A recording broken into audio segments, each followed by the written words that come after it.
Assalamualaikum warahmatullahi wabarakatuh. Eh, saya Ahmad Rehan dengan NIM 090206230015. Kali ini saya akan mempresentasikan penerapan manajemen risiko pada perusahaan e-commerce. Pertama adalah strategic risiko, yaitu risiko yang muncul akibat keputusan bisnis jangka panjang atau strategi perusahaan. Terdapat dua, yaitu kompetitor, yaitu setiap perusahaan pasti akan memiliki kompetitor atau pesaingnya, dan itu merupakan suatu risiko yang dapat menghambat objektif dari perusahaan.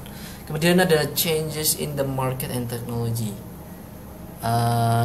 Changes ini yang dimaksud adalah faktor eksternal, jadi teknologi pasti akan berkembang, dan juga begitu pun dengan pasar. Kemudian compliance risk, yaitu risiko akibat ketidakpatuhan terhadap hukum, regulasi atau standar yang berlaku, industri yang berlaku. Dan ini biasanya compliance risk sering terjadi di perusahaan di mana penjualnya atau toko-tokonya itu di perusahaan itu tidak mematuhi aturan yang ada di e-commerce tersebut. Jadi fraudulent payment activities ini termasuk menjadi risiko termasuk dalam risiko compliance atau risiko kepatuhan jenisnya. Kemudian ada yang ketiga, ada financial risk.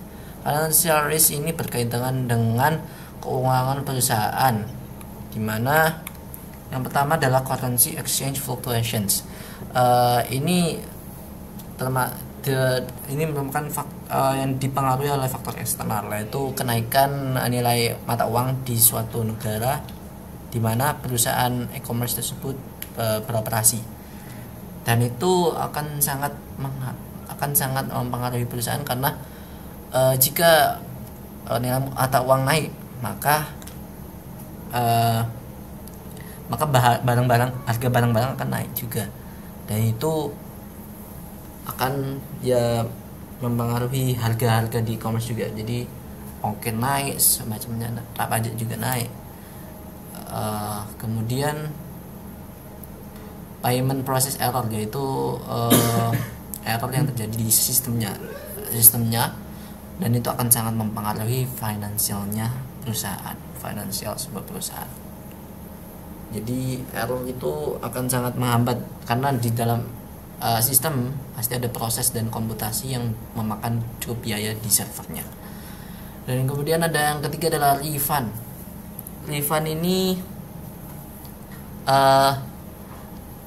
akan seperti pisau bermata dua, jadi bisa berdampak positif dan juga negatif. Karena kalau misalnya positif itu meningkatkan kepercayaan pengguna terhadap e-commerce tersebut, namun juga berdampak negatif karena perusahaan tidak mendapatkan untung dari hal refund ini. Cuma tadi itu meningkatkan kredibilitas kepercayaannya.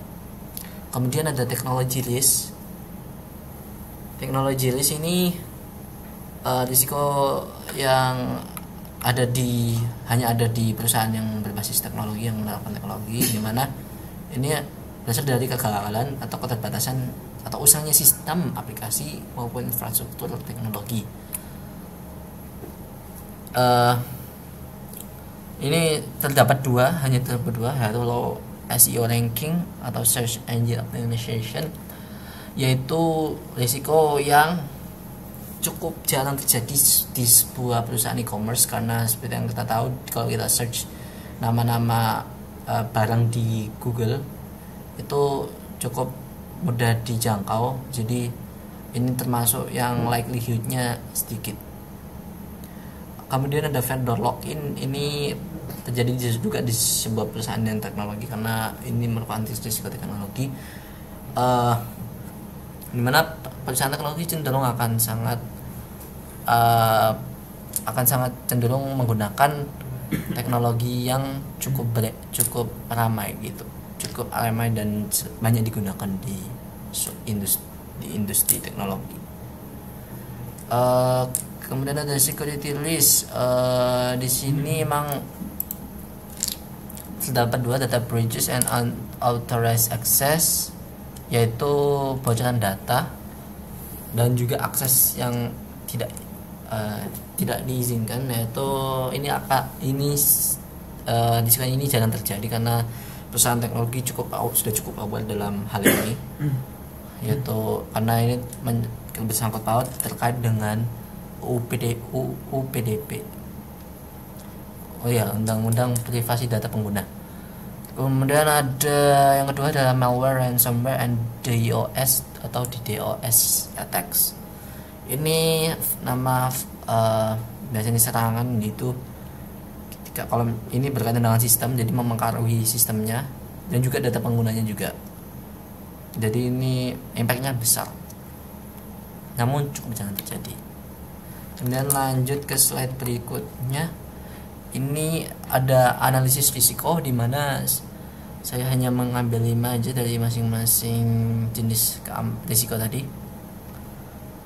Yang pertama adalah low SEO ranking. Jarang terjadi, sangat jarang terjadi, tapi memberikan impact yang sangat signifikan. Dan fraudulent payment activities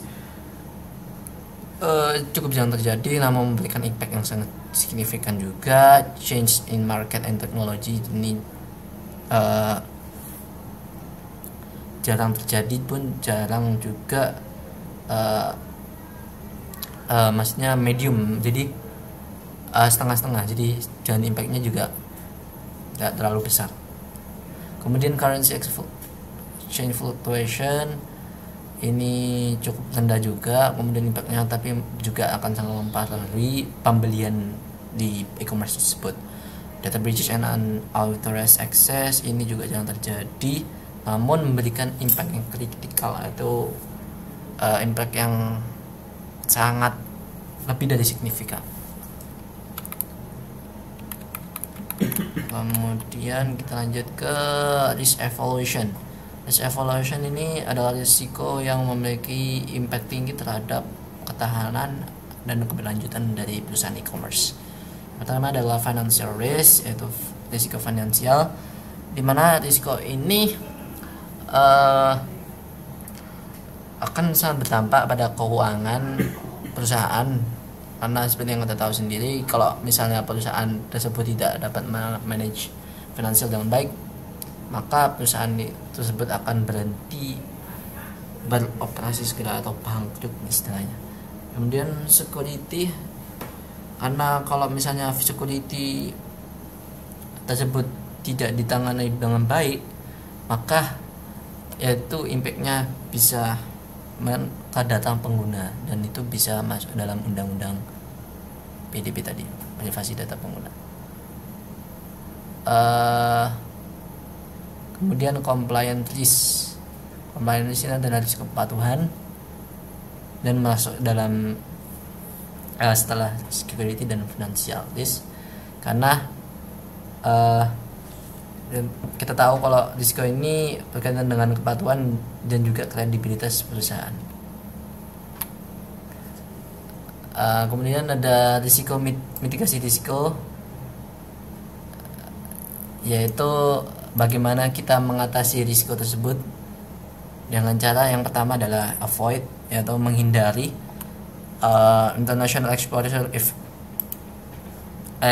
FX volatility is too high. Jadi menghindari pemasaran keluar internasional jika kalau misalnya naik